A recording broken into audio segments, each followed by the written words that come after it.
구하옵나이다. 아멘.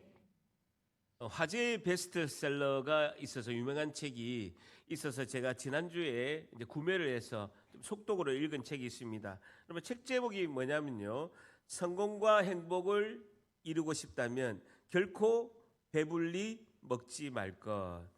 제목이 뭐냐면요, 결코 배불리 먹지 말 것이라는 책 제목입니다. 아주 얇은 책인데요, 이 책은 214년 전에 1812년에 지어진 책입니다. 214년 전에 1812년 전에 일본의 관상을 연구하는 연구가가 있었는데 미즈노 남보쿠라는 사람이 214년 전에 지은 책입니다. 이 사람이 관상으로 얼마나 유명하냐면요, 이 사람 밑에 제자가 3,000명이나 있었어요. 214년 전에 3,000명이나 있을 정도로 아주 유명한 사람입니다. 그래서 200년이 넘도록 9개, 9개 나라에서 이렇게 오랫동안 이제 번역이 됐던 베스트셀러이기도 이렇게 합니다. 근데 이 책을 이렇게 보게 되니까요, 이제 뭐 여러분 이제 이 저자 관상가 미즈노 남보쿠는 성공한 사람의 관상을 연구하다 보니까 특징을 자기가 알게 된 거예요. 사람이 과식을 하게 되면 몸에 염증이 생긴답니다. 당연한 거죠. 너무나 많은 영양을 과식을 하게 되면 염증이 생기고, 염증이 있으면 얼굴이 이제 안 좋게 되는 거죠. 몸이 건강이 상하게 되고, 이제 얼굴이 이제 그것이 건강이 안 좋은 게 얼굴이 드러나게 된다는 것입니다. 건강이 안 좋고 얼굴 표정이 안 좋으면 사람 관계에도 영향을 미친다는 거예요. 사람 관계에 영향을 미치면 그 사람이 또 운명도 그것으로 인해서 영향을 미친다는 거예요. 그래서 제일 중요한 것은 이 사람이 나중에는 마지막에는 관상 다 때려치운 거예요. 관상이 중요하지 않아. 음식을 절제하면 내 건강하게 되고, 그 내 태도에도 건강하면 영향을 끼치게 되고, 그럼 내 운명, 내 삶을 바꿀 수 있다라고. 그가 마지막에는 음식을 절제해라라고 이렇게 이것에 이제 주장하다가 이제 인생을 마감했는데, 결론은 음식의 절제가 성공과 부에 결정적인 영향을 끼친다라고 이렇게 주장하고 있습니다. 제가 지난주에 이것을 구매하고 1.5kg가 빠졌습니다. 여러분, 홀쭉해 보이지 않습니까? 사람이 성공하기도 힘들지만 성공을 계속 유지하기도 힘들다라는 거예요. 굉장히 힘들다라고 이 책은 그렇게 이야기하고 있어요. 성공을 계속 지켜나가는 것이 너무나 어렵다는 거예요. 관상이 좋아서 성공을 계속 이어나가는 것이 아니라, 배불리 먹지 않으면 습관적으로 건강하게 되고, 건강하면 얼굴 표정이 밝아지고, 그러면 적극적인 인간관계가 되어지고, 그러면 계속적으로 성공을 이어갈 수 있다라고 주장하고 있습니다. 여러분, 신앙도 마찬가지입니다. 여러분, 우리가 하나님을 믿고 예수님을 구주로 여기는 신앙을 가진 이유가 무엇입니까? 우리가 예수님을 믿고 그리고 예수님이 나의 구주 되심을 고백하는 그 신앙을 가진다는 이유가 뭡니까? 두 가지죠. 첫째는요, 우리가 구원을 얻어서 영생을 얻는 겁니다. 뭐니 해도 우리가 예수님을 믿는 이유는요, 천국 가는 겁니다. 제일 중요한 겁니다. 예수님을 믿어서 구원을 얻어서 영생을 얻는 것이 너무너무 중요합니다. 두 번째는요, 하나님 이 땅에서도 하나님께 은혜를 받고 이 땅에서도 우리가 복을 누려야 될 줄 믿습니다. 여러분, 세상적인 하나님이 주신 복은 뭡니까? 하나님 주시는 복은 무엇일까요? 세상의 기준으로 복은요, 우리가 잘 먹고 잘 사는 거, 이것을 이제 복이라고 하는 것이죠. 근데 성경이 말하는 복은 개념이 다릅니다. 성경이 말하는 복은요, 하나님과의 좋은 관계가 복인 줄 믿습니다.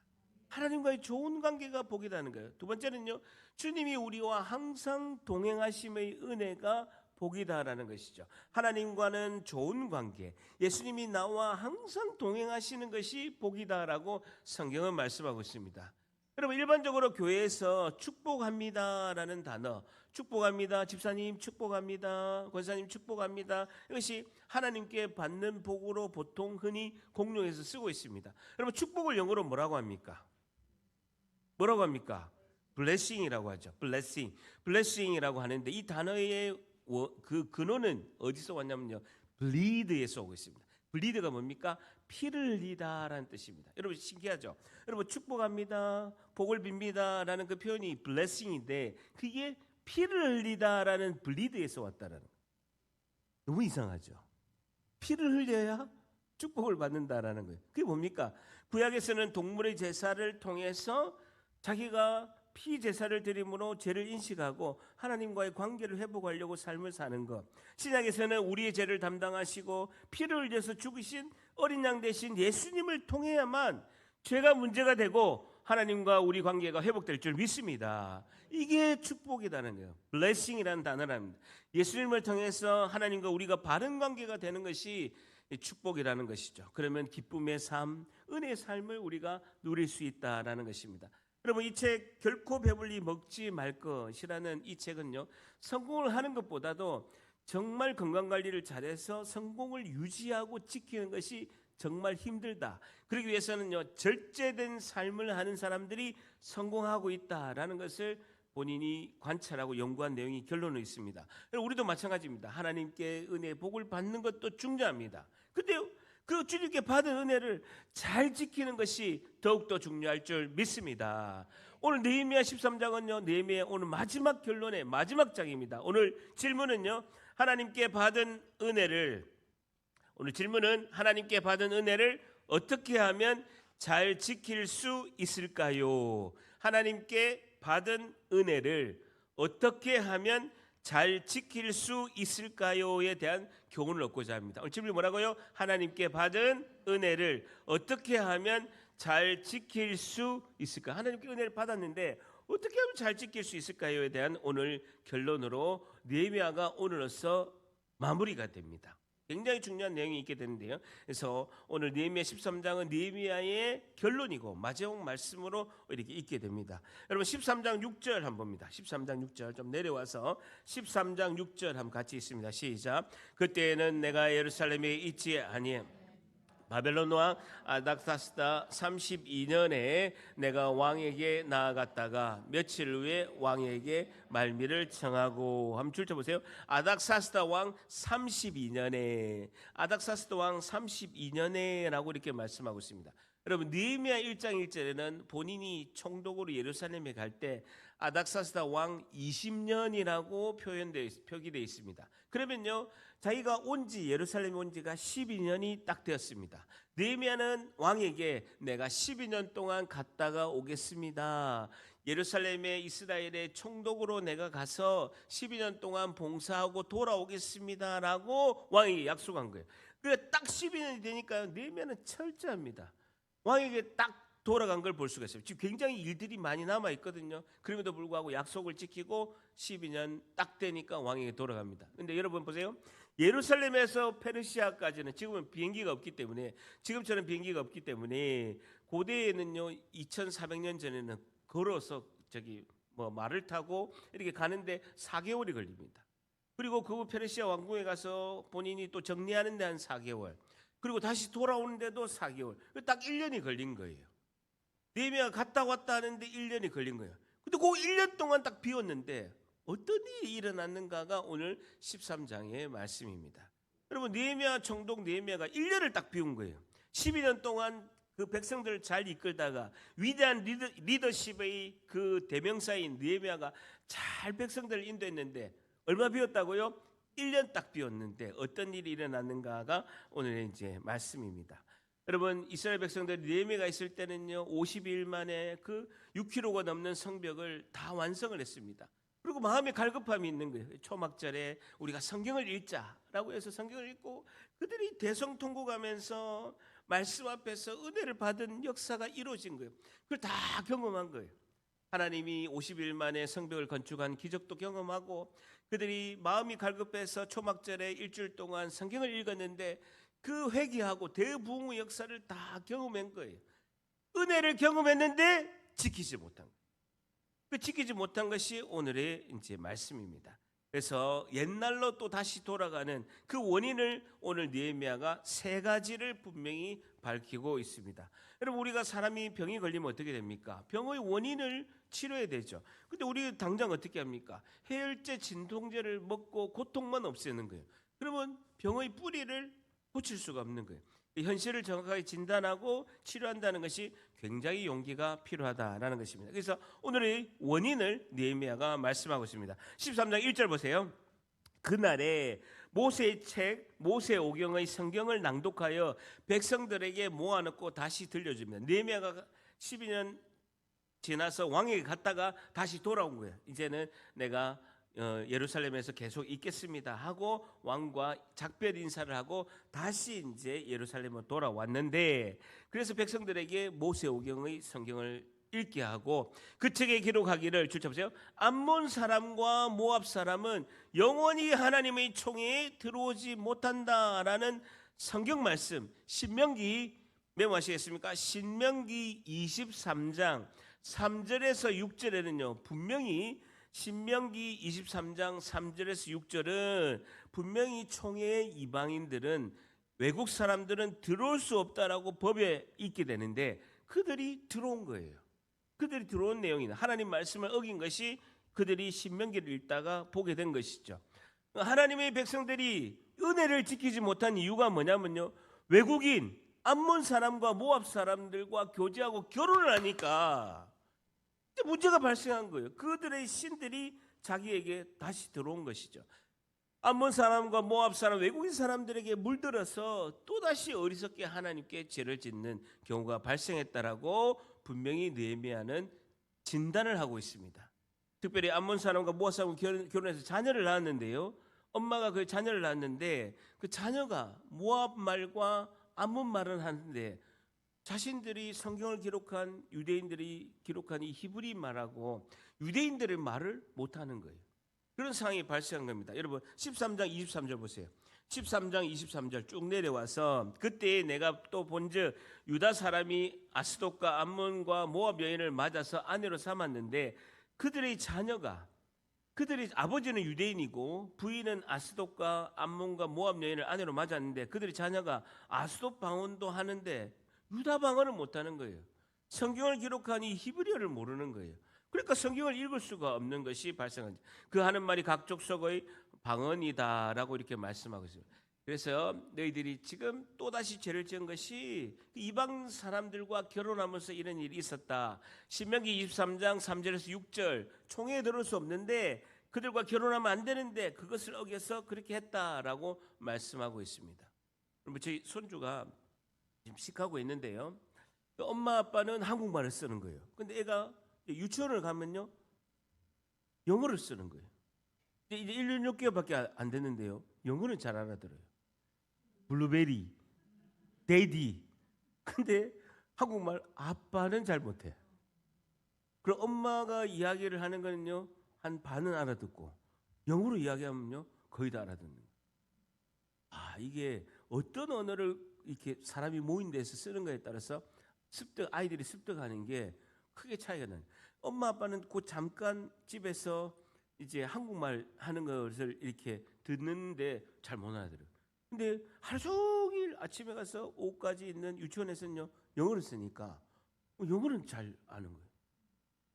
이 큰일입니다. 내하고 소통이 안 될 것 같아요. 카톡 통화하면 소통이 안 될 것 같아요. 그래서 제가 영어를 배웠어요. 비마 베이비 이렇게 제가 이제 배울 수밖에 없는 상황입니다. 자, 그러면서 2절에는요 이방인이 1000년 전에 모압 사람들이 저지른 죄에 대해서 민수기 22장을 읽으면서 그 죄를 지금 말씀하고 있습니다. 2절에 보게 되면 이는 그들의 양식과 물로 이스라엘 자손들을 영접하지 아니하고 도리어 그 모압 사람들이 발람에게 뇌물을 주어서 저주하게 하였다. 메모하십시오. 민수기 22장에 출애굽했는데 모압 평지에서 이스라엘 백성들을 넘어뜨리게 하려고 발람 왕이 예언자 발람에게 돈을 주고 이스라엘 백성에게 저주를 한 사건을 언급하면서, 그러나 줄때 보세요. 우리 하나님이 그 저주를 돌이켜 복이 되게 하셨다 하였는지라. 다행히 우리 하나님이 저주를 받지 않고 복이 되게끔 하나님께서 돌리셨다라고 이렇게 말씀하고 있습니다. 그러니까 이 모압 사람, 이 이방 사람들, 암몬 사람하고는 교제하고 결혼하면 안 된다. 그러면 자꾸 너희들이 우상을 섬기고 옛날로 죄를 짓는 이유가 너희들이 그렇게 하면 안 된다라는 것을 지금 느헤미야가 성경을 읽으면서 1000년 전에 신명기 민수기 말씀을 언급하면서 그들에게 교훈으로 삼는 거예요. 여러분 보세요. 타산지석이라는 말이 있습니다. 타산지석이라는 말이 있어요. 타산, 남의 산에 있는 돌이라도 지석, 내가 옥을 다듬는 돌로 사용한다라는 뜻입니다. 그럼 타산지석이 뭡니까? 남에 있는 산에 있는 돌이라도 내가 옥을 다듬는 돌로 사용한다라는 뜻이 타산지석이죠. 그 말은 뭡니까? 다른 사람이 언행과 허물이 실패까지도 내가 잘 교훈으로 삼는 것이 타산지석이죠. 저 사람이 어떻게 잘못하고 실패됐구나. 그럼 내가 교훈을 삼아서 내가 잘 받아들여서 내가 타산지석, 교훈으로 삼겠다라는 것이 타산지석이죠. 여러분, 느헤미야 말씀은요 2470년 전의 성경 말씀입니다. 느헤미야 성경의 말씀은 지금으로부터 2470년 전에 BC 444년에 있었던 사건입니다. 그 말은 뭡니까? 이스라엘 백성들이 넘어지고 12년 동안 지도자가 느헤미야가 있을 때는 잘했어요. 근데 1년 딱 비웠는데 이스라엘 백성들이 또 우상을 섬기고 넘어진 거예요. 그 모습을 우리도 이스라엘 백성처럼 넘어질 수 있고 연약한 존재라는 교훈을 주고 계신다라는 거예요. 이스라엘 백성들의 실패가 우리가 실패하게 되고 이스라엘 백성들의 연약함이 우리의 연약함으로 똑같은 사람으로 우리도 그럴 수 있다라는 것이죠. 우리도 나약한 존재임을 깨닫고 믿음의 생활을 잘해야 성경에 기록된 목적대로 우리가 우리에게 주신 말씀인 줄 믿습니다. 자, 그렇게 느헤미야가 한 말씀을 듣고요 3절 백성들의 반응을 봅니다. 3절 같이 있습니다. 시작. 백성이 율법을 듣고 곧 섞인 무리를 이스라엘 가운데서 모두 분리하였나. 섞인 무리들, 신명기 23장 3절에서 6절 말씀대로 이 모압과 암몬 사람을 모두 분리하였다라고 말씀하고 있습니다. 그 말씀이 한 그대로 읽고 안 되겠다, 이들을 내보내야 되겠다라고 하면서 분리를 지킨 걸 볼 수가 있습니다. 이스라엘 백성들에게 세속적인 영향을 주고 하나님 말씀대로 살지 못하게 한 이 암몬과 모압 사람들, 이방인을 즉시 말씀대로 분리하였다라는 것이죠. 다시 따라합니다. 세상과 분리해야 내 영이 삽니다. 한 번 더, 세상과 분리해야 내 영이 삽니다. 느헤미야는 이스라엘 백성인데 하나님 말씀을 붙들어야 된다. 그러면 너희들이 회복되고 하나님께로 돌아오고 그 은혜를 지킬 수 있다라는 것입니다. 그것을 위해서 그들이 하나님 말씀을 다시 낭독하고 읽고 깨닫는 순간이 있는 거죠. 오늘 첫 번째 교훈은요, 하나님께 받은 은혜를 어떻게 하면 잘 지킬 수 있을까요? 첫 번째, 하나님 말씀을 붙드는 삶을 살아야 합니다라는 것이죠. 하나님 말씀을 붙드는 삶을 살아야 합니다라는 것입니다. 하나님께 받은 은혜를 어떻게 하면 잘 지킬 수 있을까요? 첫 번째, 하나님 말씀을 붙드는 삶을 살아야 합니다라는 것이죠. 하나님 말씀을 붙드는 삶을 살아야 합니다라는 겁니다. 그래서 이번 여름 방학 때 우리 전 교인이 이거 보게 되면요, 1일 1독 7시간 통독 성경이라는 책이 있습니다. 굉장히 좋은 책입니다. 여러분, 창세기 1장부터 요한계시록까지 성경은 전체 1189장입니다. 그럼 구약과 신약을 다 합치면요 1189장인데요. 1189장 중에서 아주 핵심의 중요한 내용을 이 한 권의 책에 다 담았습니다. 근데요 7시간이면 다 읽을 수 있어요. 유튜브에 읽는 거 다 나와 있어요. 그래서 오전에 3시간, 오후에 4시간 하면요 성경 창세기부터 요한계시록까지 중요한 내용 1189장을 다 읽을 수 있어요. 그런 방학에 하려고 해요. 우리 모두가 다 참석할 줄 믿습니다. 초등부 캠프는요 우리 가족들과 함께 또 힐링 캠프 준비하고 있어요. 여러분, 업그레이드가 우리 교회가 엄청 많이 됐어요. 우리 초등부는요 가족들 함께 가서 좋은 데 가가지고 잘 먹고 잘 지내려고 하고 있어요. 말씀도 7시간 우리 또 모여가지고 아침에 3시간, 오후 4시간 하면요 전체를 성경을 일독하는 그런 효과를 내는 그런 캠프를 준비하고 있습니다. 어쨌든 여러분 보세요. 50일 만에 예루살렘 성벽을 그들이 완성한 이스라엘 백성이 느헤미야가 하나님 말씀을 가르쳐서 그들이 은혜를 받고 있습니다. 그래서 그들이 계속해서 그 말씀대로 우리가 살자라고 붙들고 이렇게 가자라고 이렇게 하고 있습니다. 여러분, 제가 2주 전에 제가 그 죽도시장 옆에 보면 기도 교문서가 있습니다. 가서 이제 제가 책도 사고 이제 신간 나오는 것도 보고 해서 이제 기도 교문서 갔다가, 그러면 죽도시장이 이렇게 보면 그 기넥신 제가 약을 사는데 그 보면 이제 큰 약국들이 이제 죽도시장 옆에 있는 거예요. 그래서 이제 죽도시장 옆에 이제 약국으로 딱 가는데요. 그날 이제 저녁 시간인데 이렇게 쭉 죽도시장 쪽으로 오래간만에 죽도시장 구경한다고 싹 들어갔는데요. 꼼장을 팔고요. 그 옆에는 삼겹살을 굽는 거예요. 냄새가 얼마나 좋은지. 사람들이 모여가지고 날씨가 더우니까 바깥에서 꼼장어 굽고 이렇게 막 이렇게 삼겹살을 막 굽는데요. 냄새가 얼마나, 사람들이 모여가지고 소주를 한 잔씩 하는 거예요. 아이고 얼마나, 아이고 냄새가 막 이런 거예요. 그 제가 술 끊은 지가 26년 됐잖아요. 2001년도부터 교회나가부터 술 끊어가지고 26년 됐는데요. 사람들이 이렇게 소주에 그 꼼장어 먹는 딱 보니까 제가 술이 생각났을까요, 났을까요? 생각났을까요, 났을까요? 제가 깜짝 놀랐어요. 26년 전에 소주 먹은 그 소주가 딱 생각나는. 담임 목사인데. 야, 여러분 그 꼼장어 딱 안주 첫 안주 먹기 전에 빈속에 소주 탁 들어가면요 목구멍을 쫙 훑어가지고 짜릿하게 오는 그 소주 첫 잔에 그게요. 생각나는 거요. 26년 만에. 순간 소주 한잔 할까 생각을 했을까요, 안 했을까요? 여러분 제가 왜 그때 유혹에 이겨낼 수 있을까요? 소주를 모자 쓰고 저 구팅에 앉아가지고 한 잔 먹을 수 있죠. 근데 제가 지옥 가는 건 아닙니다. 그러면 안 되지만 술을 먹는 그 짜릿함, 그건 반나절의 기쁨이죠. 근데 생각해 보세요. 하나님 앞에 제가 그냥 하나님 앞에 눈 감고 술을 잠깐 먹으면서 반나절의 짜릿한 기쁨을 잠깐 누린다고 해서 제가 먹고 나면요 마음에 심령이 얼마나 힘들겠습니까? 회개하고 사실은 며칠을 회개해야 될지, 그 몇 달을 고통 중에 회개해야 될지, 아니면 몇 년, 아니면 평생 하나님 앞에 죄스러운 마음으로 회개하고 힘들어하는 것이요 너무 싫은 거예요.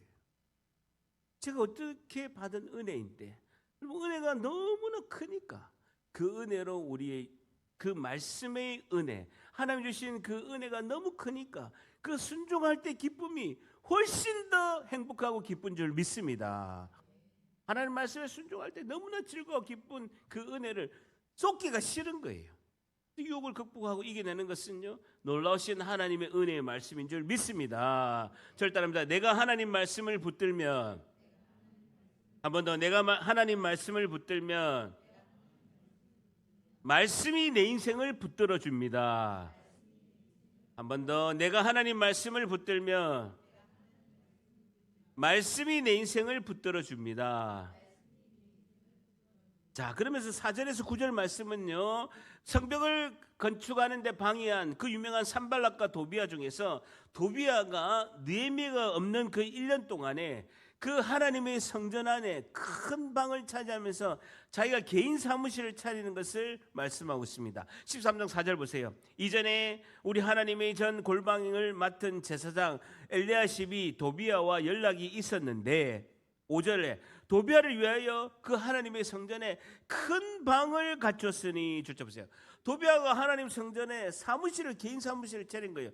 그 방은 어떤 방이냐면 원래 소재물과 유황과 기명과 또 레위 사람들의 노래한 자들과 문지기들에게 11조로 주는 곡물과 새 포도주와 기름과 제상에 주는 거제물을 두는 하나님의 성전인데, 이 나쁜 놈 도비아가 제사장 엘리야십과 사돈이기 때문에 하나님의 성전에 개인 사무실을 차린 거예요. 예를 들면 어떻게 되냐면요, 우리 교회가 힘을 모아서 교회를 지으려고 건축하려고 하는데 옆에서 민원 놓고 교회 못 짓게 하고 막 방해한 사람이 있었어요.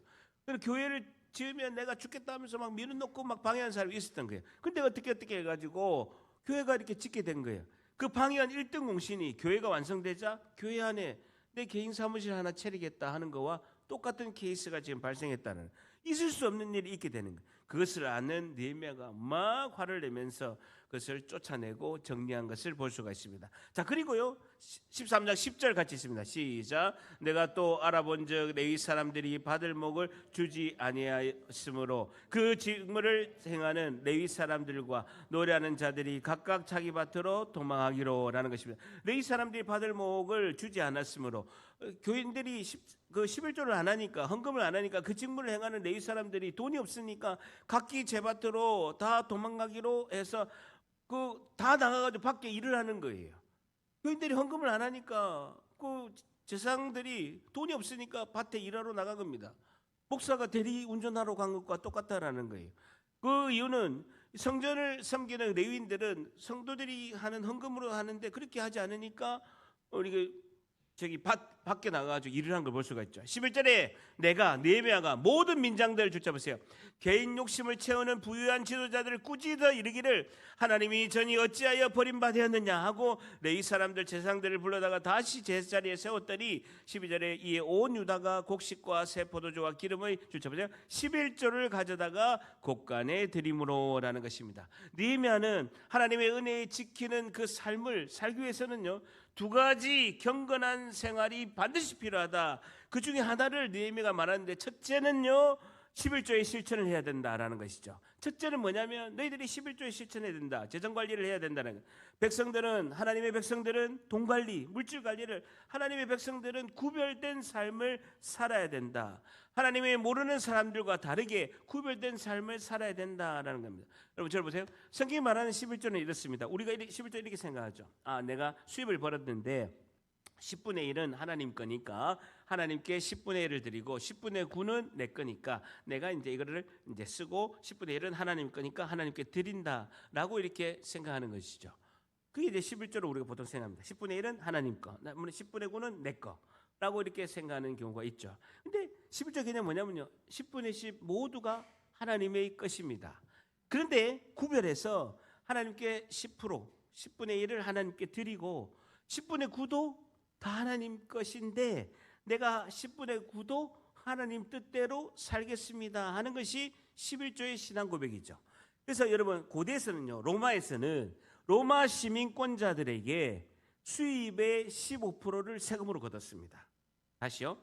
로마 시민권자가 전 세계에 있는데 로마 시민권자는 내가 수입이 발생하면 15%를 로마 황제에게 세금을 내는 거예요. 혜택이 뭐가 있느냐? 로마 시민권자는 전 세계에서 로마 황제의 보호를 받습니다. 내가 세금을 15% 내는 대신에 로마 황제의 보호를 받습니다. 그리고 어떤 재판에서도 고문과 심판을 받지 않습니다. 신문을 받지 않고 로마의 황제에게 재판을 받기 전까지는요, 법적 판결을 유보하는 아주 특권을 받습니다. 우리도 세금 내죠. 국민의 의무인 주민세, 지방세를 냅니다. 그럼 세금을 내므로써 우리가 대한민국 정부의 보호를 받죠. 대한민국 국민으로서 안전을 위해서 경찰들이 우리 위해서 출동하면 우리가 돈 줘야 됩니까? 아니죠. 119를 불러도 무료로 받는 것은 대한민국 국민이 누리는 혜택이죠. 어쨌든 우리가 소득을 하나님께 10분의 1을 드림으로 우리가 하나님의 통치와 보호를 받는다는 하나님의 백성임을 우리가 당당히 신앙 고백으로 나타내는 것이 11조다는 거예요. 여러분 제가 교회를 나가서 은혜를 받기 전에는요, 제가 돈이 없었잖아요. 빚더미 안고 가니까, 처음에 교회를 가니까 어디 내가 은혜를 받기 전이니까 돈이 없고 빚도 많고 한 달에 50만 원을 살아야 되니까 11조를 물려내고 헌금을 아예 못한 거예요. 할 수가 없는 거예요. 돈이 없으니까. 2002년에 1년 해서 예수님을 만난 거예요. 은혜를 받아서 제일 먼저 한 것이 11조 헌금이죠. 그러면서 그동안에 못했던 것도 제가 이제 하나님께 최선을 다해서 이렇게 헌금하게 돼요. 그 헌금은 강요해서 되는 것이 아니라 은혜를 받으면 하나님께 드리는 것이 이제 마음임을 알 수 있죠. 제가요, 벽산건설을 제가 15년 근무하고 제가 이제 퇴직을 했잖아요.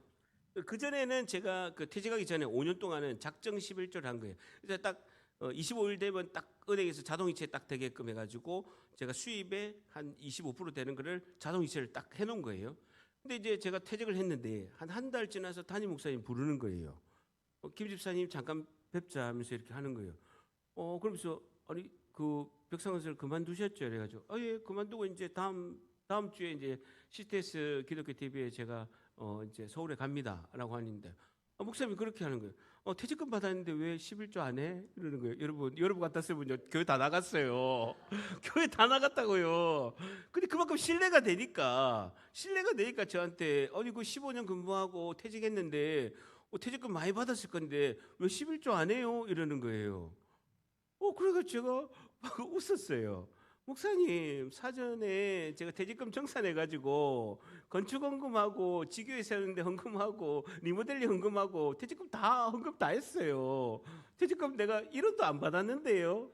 그러니까 막 웃으시더라고요.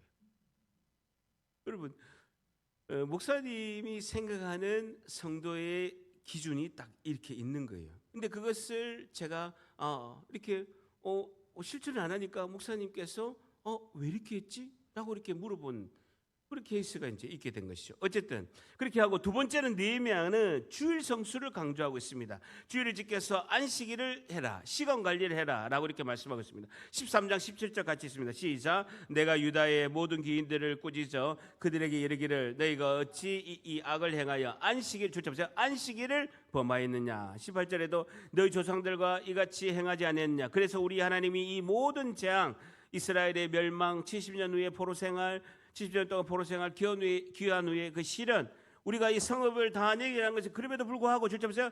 너희가 안식일을 범하여 그 진노가 이스라엘에게 더욱 심하게 임하도록 하는지라라는 것입니다. 이 모든 재앙이 죄의 원인이 너희들이 모르느냐라는 것입니다. 왜 주일 성수를 안 해서 이런 고통을 받느냐라고 이렇게 말씀하고 있습니다. 느헤미야는 안식일의 준수, 주일 성수를 강조하고 있습니다. 이것도 마찬가지입니다. 시간은 모든 것이 주님의 것입니다. 그러면서 일주일 동안 하루를 구별해서 예배를 드림으로 주일에 하나님께 감사와 영광을 드리면서 이렇게 하면서 우리 신앙 고백이 뭡니까? 하나님, 일요일 주일 말고도 6일도 다 하나님의 것입니다. 시간도 하나님의 것이고 물질도 하나님의 것인데 나의 주인은 하나님이십니다 라고 이렇게 신앙 고백이 여기에 강조되어 있다는 것입니다. 느헤미야는 두 가지를 강조하고 있습니다. 물질 관리와 시간 관리. 여러분 이것이 승리해야 하나님의 은혜를 지키고 유지할 수 있다라고 강조하고 있는 것입니다. 여러분 물질 관리와 시간 관리는요 너무나 중요합니다. 여러분 우리 사람에게서는요 물질과 시간이 가장 중요합니다. 그렇죠.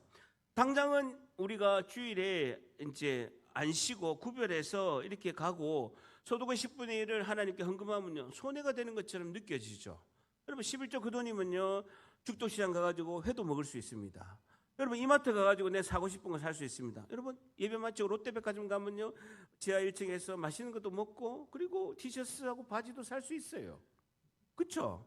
근데요 그것을 시간과 물질을 하나님께 드리면요 당장 손해인 것처럼 생각되는 거예요. 그러나 시간과 물질의 주관자인 하나님께서 우리를 책임지시고 이끄실 줄 믿습니다. 오늘 두 번째 교훈은요 하나님께 받은 은혜를 어떻게 하면 잘 지킬 수 있을까요? 두 번째, 시간과 물질을 구별된 삶을 살아야 합니다. 시간과 물질을 구별된 삶을 살아야 합니다. 시간과 물질을 구별된 삶을 살아야 합니다. 시간과 물질을 우리가 구별되게 하나님께 드려야 된다라는 것이죠. 시간과 물질을 구별된 삶을 살아야 합니다라는 것입니다. 시간과 재정이 하나님 뜻 가운데 있고 하나님이 뜻 가운데 사용되는 것이 너무나 중요하다라는 것입니다. 여러분 제가 신앙을 멘토링하는 제 후배가 있습니다. 저보다 좀 어린 고등학교 후배인데요. 정말 사랑하는 후배가 있습니다.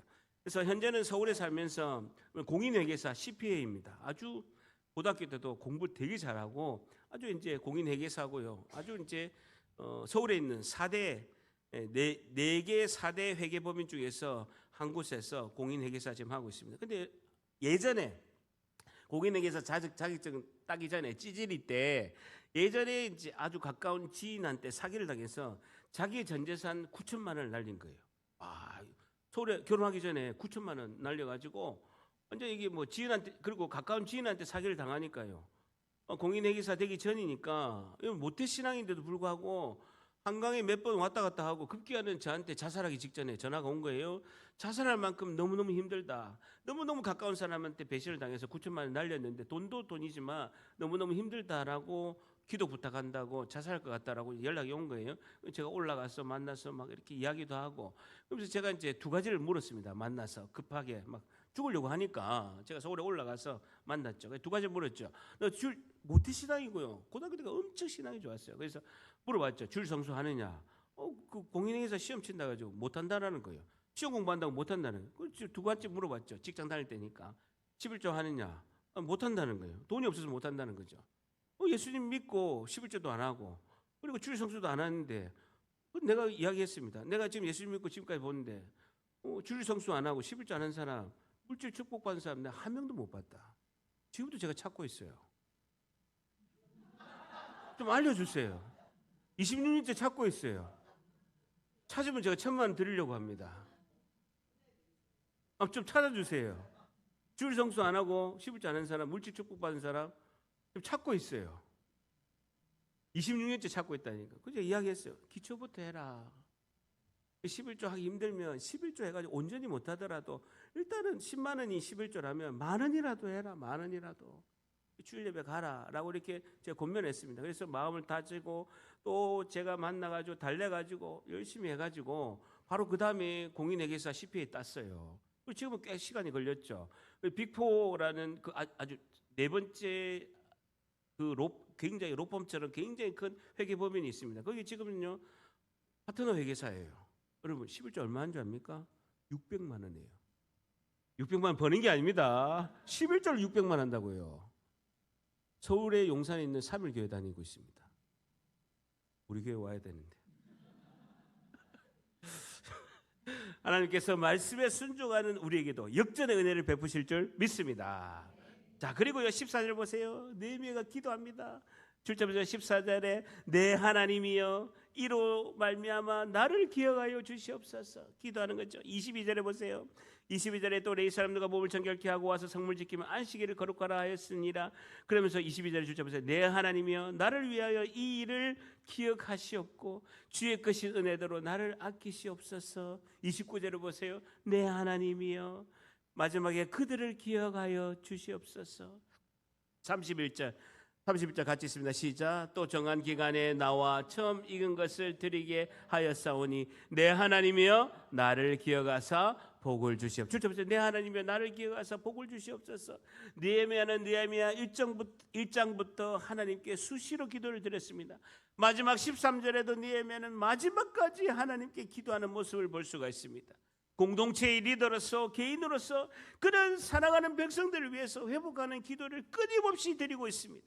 하나님께 간절히 바라는 마음으로 기도하는 것이 느헤미야는 몸에 배어 있는 거예요. 왕이 물어보더라도 순간적으로 기도하고 마지막에도 이 백성들이 잘 하나님 앞에 은혜를 지킬 수 있도록 이렇게 기도하는 것이 너무나 중요한 것을 볼 수가 있습니다. 오늘 주시는 마지막 교훈은요, 하나님께 받은 은혜를 어떻게 하면 잘 지킬 수 있을까요? 마지막 세 번째, 매일 기도의 삶을 살아야 합니다라는 것이죠. 매일 기도의 삶을 살아야 합니다. 매일 기도의 삶을 살아야 합니다.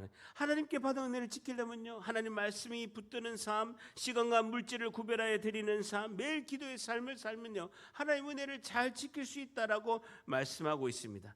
우리가 늘 기도할 때 이 세상에서 빛과 소금이 되는 존재가 되고 점점 하나님이 주신 은혜가 더욱더 충만할 줄 믿습니다. 여러분, 우리가 이렇게 승리하는 것은요, 어제의 기도로 승리하는 게 아니에요. 우리가 이렇게 영적 전쟁에 승리하고 하나님께 축복을 받는 것은요, 어제의 기도가 아닌 오늘의 기도로 우리가 축복을 받고 승리하실 줄 믿습니다. 여러분, 진정한 하나님의 은혜를 받기를 원하십니까? 그리고 받은 은혜를 계속 유지하고 자자손손 우리 가정에 흘러가기를 원하십니까? 그러기 위해서는 하나님 말씀을 붙들고 시간과 물질을 주님께 구별해 드리고 기도에 집중하는 은혜를 누리시기를 바랍니다. 그러면 주님이 우리의 삶을 이끌어가는 것을 반드시 경험할 줄 믿습니다. 우리가 하나님 말씀 붙들고 시간과 물질을 하나님께 구별해 드리고 기도로 돌파하여 승리하는 삶을 살기를 예수님의 이름으로 간절히 축복합니다. 기도하겠습니다. 하나님 감사합니다.